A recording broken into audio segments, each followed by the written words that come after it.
सभी को मेरा नमस्कार। विद्या भारती यूट्यूब चैनल में आपका स्वागत है। आज मैं पारुल महेश्वरी भागवंती सरस्वती विद्या मंदिर इंटर कॉलेज नई मंडी मुजफ्फरनगर से आपका ऑनलाइन कक्षा में अभिनंदन करती हूँ। आज हम कक्षा 8 विषय सामाजिक विज्ञान उप विषय नागरिक शास्त्र में पाठ नंबर 4 नाम है नागरिक सुरक्षा का अध्ययन करेंगे। नागरिक सुरक्षा नागरिकों की सुरक्षा से संबंधित है। हम सब भारत देश के वासी हैं, भारत देश में रहते हैं और सभी भारत के नागरिक हैं। हम चाहे जहाँ भी रहें, चाहे गांव में रहें या शहर में रहें, लेकिन हम किसी न किसी समय पर किसी न किसी आपदाओं से हम पर आपदाएं आती रहती हैं।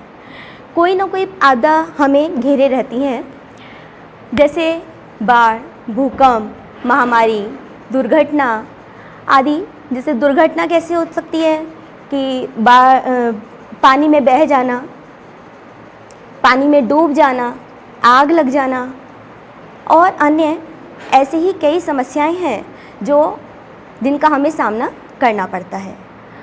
अब बात आती है कि हम कैसे अपने इन नागरिकों को सुरक्षा दे पाएँ।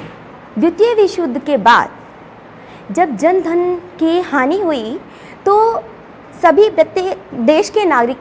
प्रत्येक देश ने सोचा कि क्या किया जाए, एक ऐसा नागरिक सुरक्षा संगठन बनाया जाए।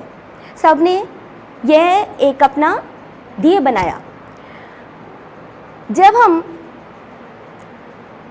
और उसमें स्वेच्छा से कोई भी नागरिक इसमें सहयोग कर सकता है।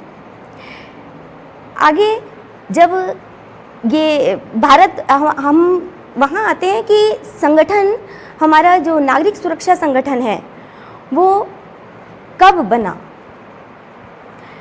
देखिए, जब भारत पर चीन ने आक्रमण किया तो उसके पश्चात 1962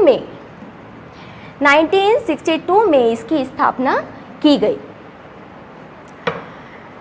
अब आप सोचेंगे कि नागरिक सुरक्षा संगठन का उद्देश्य क्या है, किस लिए हम इस संगठन का हमारा मतलब क्या कर सकता है, क्या हेल्प कर सकता है हमारी। तो नागरिक सुरक्षा संगठन के उद्देश्य हैं हवाई आक्रमणों से जनधन में जो हानि हो जाती है उसको कम करना, औद्योगिक कृषि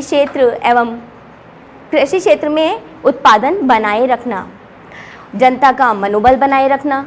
आप देख रहे हैं जैसे मोदी जी इस समय पर आकर जनता का मनोबल बनाए हैं। प्राकृतिक आपदाओं के समय राहत एवं बचाव के कार्यों में उनको सहयोग देना और अधिकारियों एवं स्वयंसेवकों को प्रशिक्षित करना। अन्य सामाजिक व जन कल्याणकारी कार्यों में, जन कल्याणकारी कैसे होते हैं, जैसे पल्स पोलियो है, महामारी है, इसमें टीकाकरण कराकर इन कार्यों में सहयोग करना। आप जानते हैं आज हमारा देश कोविड-19 से जूझ रहा है। देश ही नहीं बल्कि विश्व पूरा कोविड-19 से जूझ रहा है। आज लॉकडाउन की स्थिति बनी हुई है और हम आपको ऑनलाइन शिक्षा दे पा रहे हैं।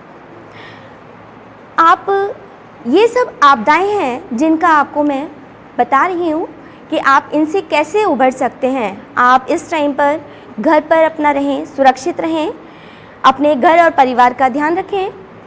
आप जानते हैं कि सरकारी, अब एक बात मन में आती है कि हम क्या सरकारी कर्मचारी इसमें सहयोग प्रदान कर सकते हैं या इसका सदस्य बन सकते हैं। नागरिक सुरक्षा संगठन जो बनाया गया है उसका सदस्य सरकारी कर्मचारी भी बन सकते हैं।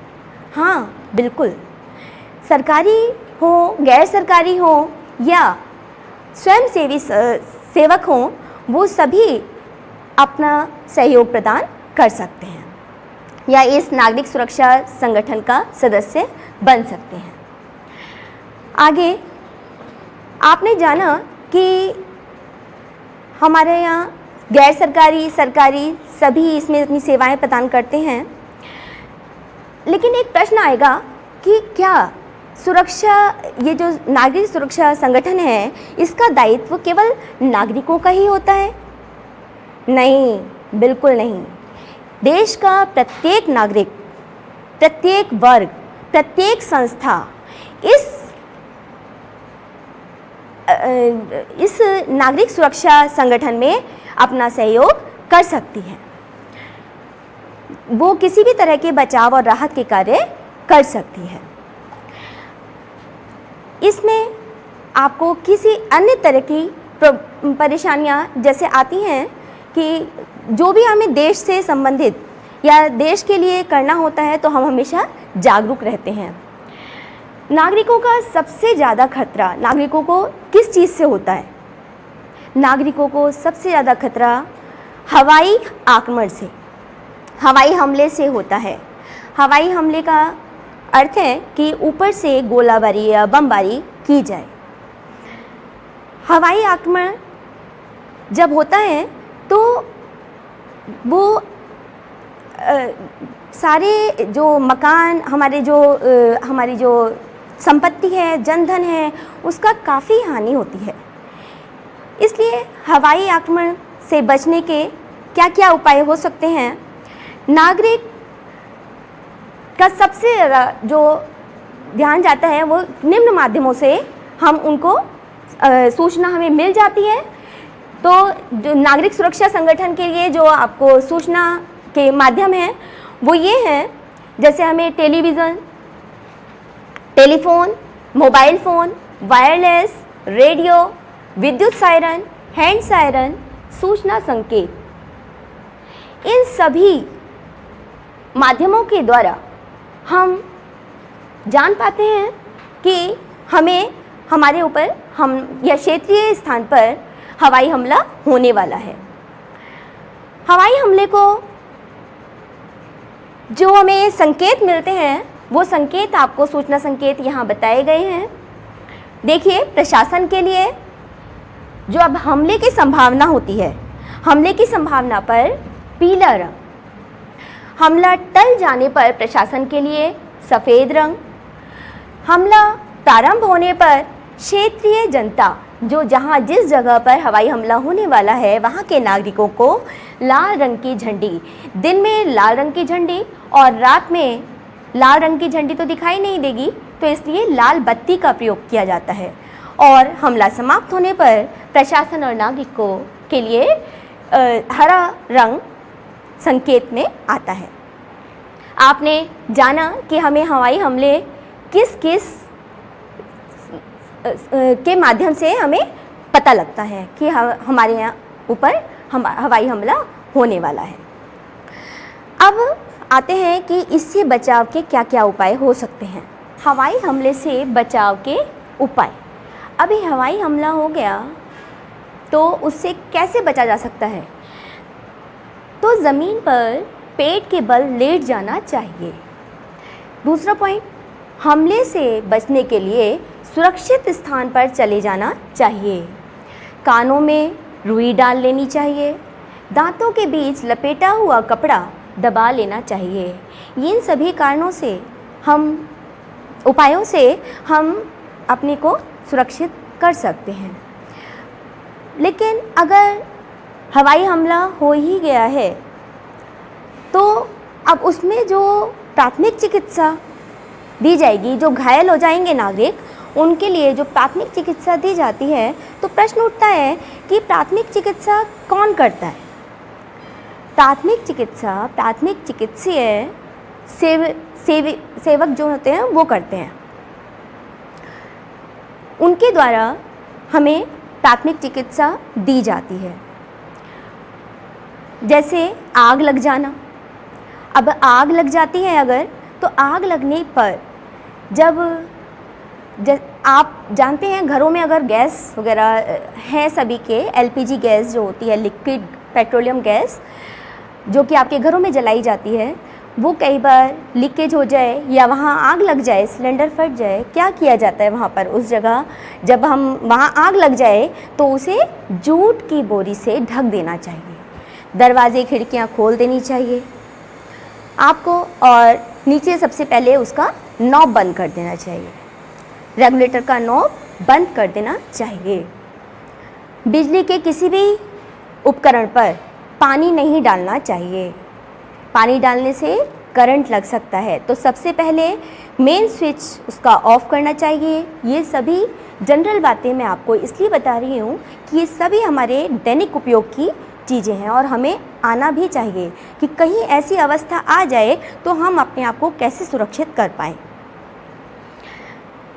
नेक्स्ट आता है आपका कि जो आग लग रही है, आग लगने के और भी कई अलग अलग कारण हो सकते हैं कि अगर द्रव्य पदार्थ बह रहा है, उसमें आग लग रही है, तो हम किस चीज़ से, वो ड्राई पाउडर अग्निशामक यंत्र से उसके ऊपर हम डालकर, ड्राई पाउडर, सूखा पाउडर जो होता है वो अग्निशामक यंत्र के द्वारा डाला जाता है और उसमें आग को बुझाया जाता है। दूसरा आता है गैस टाइप CO2 अग्निशामक यंत्र। गैस टाइप जो होते हैं, गैस होती है जो कार्बन डाइऑक्साइड CO2 गैस होती है, वो ज्वलनशील नहीं होती है, इसीलिए उस गैस के माध्यम से भी हम सुरक्षा कर सकते हैं, हम आग को बुझा सकते हैं। तीसरा आता है, जैसे आप जानते हैं जैसे कोई बहुत ज़रूरी कागज़ होते हैं, बही खाते होते हैं, नोट होते हैं, कैश बुक होती हैं, तो इनको हम पानी डालने से सब खराब हो जाएंगे, इसीलिए वहाँ पर हमें गैस टाइप अग्निशामक यंत्र का प्रयोग करना चाहिए। तीसरा है वाटर टाइप CO2 अग्निशामक यंत्र होता है जिसमें पानी में कार्बन डाइऑक्साइड की मात्रा मिला देते हैं। तो पानी डालने से, पानी ये लग रहा है, साफ पता लग रहा है कि वाटर टाइप है, तो पानी का ही यूज़ होता है। इस यंत्र में पानी का यूज़ करते हैं और पानी से ही आग को बुझाया जाता है। चौथा आता है आपका फोम टाइप अग्निशामक यंत्र। फोम टाइप अग्निशामक यंत्र जो होते हैं वो कोई द्रव पदार्थ अगर बह रहा है, ज्वलनशील पदार्थ जैसे पेट्रोल, डीजल आदि अगर वो बह रहा है, तो उसमें आपको फोम टाइप अग्निशामक यंत्र का यूज़ किया जाता है, जिससे झाग बनते हैं और झाग उस सतह पर डालने से, फोम टाइप अग्निशामक यंत्र का यूज़ करने से उस जगह को हम सुरक्षित कर सकते हैं, आग को बुझाया जा सकता है। अभी बात हो ही रही है कि आग लग जाती है और दूसरी कई और समस्याएं बन जाती हैं, कैसे हम उन पर काबू पाएं। अगर हमारा माना हड्डी टूट जाती है, हड्डी टूटने पर हम क्या करेंगे? हड्डी टूटने पर हमें सबसे पहले प्राथमिक चिकित्सा देनी होगी। घायल नागरिक को प्राथमिक चिकित्सा दी जाएगी, उसको लेकर नहीं बैठे रहेंगे, थोड़ा सा उसका इलाज किया जाएगा, तो उस पर तिकोनी पट्टी या खपच्ची की सहायता से उसको बचाया जाता है और जल्दी ही पास के अस्पताल में डॉक्टरों से संपर्क किया जाता है। आप जानते हैं कि अगर रक्तस्राव होने लगे, खून बहना शुरू हो जाए, तो हम उसे कैसे बचा सकते हैं? खून बहना लगता है तो बच्चों उस समय पर हम मेडिकेटेड रुई और पट्टी बांधकर उस स्थान को, वहाँ पर हम उसे सेफ करें, सुरक्षित करें। और हाथ पे अगर आपके चोट लगी है और खून आपका बह रहा है, तो आपको हाथ ऊपर की साइड रखना होगा, यानी जो भी अंग पर आपके रक्तस्राव हो रहा है वो अंग आप ऊपर की तरफ रखें, जिससे कि वो रक्तस्राव आपका कम से कम बहे या वो बहना भी बंद हो सकता है और जल्दी ही डॉक्टर की शरण लें। अगली बात आपकी आती है कि अगर रक्तस्राव होने लगता है तो बच्चों हमें क्या करना चाहिए? उस समय पर रक्तस्राव होना, खून बहना, खून जब बहता है तो उस समय पर हमें मेडिकेटेड रुई और पट्टी से उस जगह को बांधकर सेव करना चाहिए, सुरक्षित करना चाहिए। आप घायल व्यक्ति को रुई और पट्टी के बांधकर उसको अंग भी ऊपर रखने के लिए कहेंगे। अगर वो हाथ में आपके जैसे लगा है आपके हाथ में अगर रक्तस्राव हो रहा है और आप हाथ नीचे की तरफ रखेंगे तो सारा रक्त आपका बह जाएगा। इसलिए उस अंग को, जो भी आपका अंग खून बहना शुरू हुआ तो आपको उस अंग को ऊपर की तरफ ले जाना है ताकि आपका रक्तस्राव बाहर ज़्यादा ना हो और वो रुक सके। नेक्स्ट आपका आता है कि आपको किस तरह से जब दम घुटने लगता है तो हम क्या करना चाहिए। दम घुटने के टाइम पर आपको अपने कपड़ों को ढीला कर देना चाहिए। ढीला करना यानी कपड़े, उस व्यक्ति के कपड़ों को ढीला करना और उसे कृत्रिम श्वास देना बहुत आवश्यक है। अगर हम मुंह से कृत्रिम श्वास उसको देंगे तो उसका सजग रहना, उसका ठीक होना संभव हो सकता है और जल्दी ही हमें डॉक्टर से संपर्क भी करना चाहिए।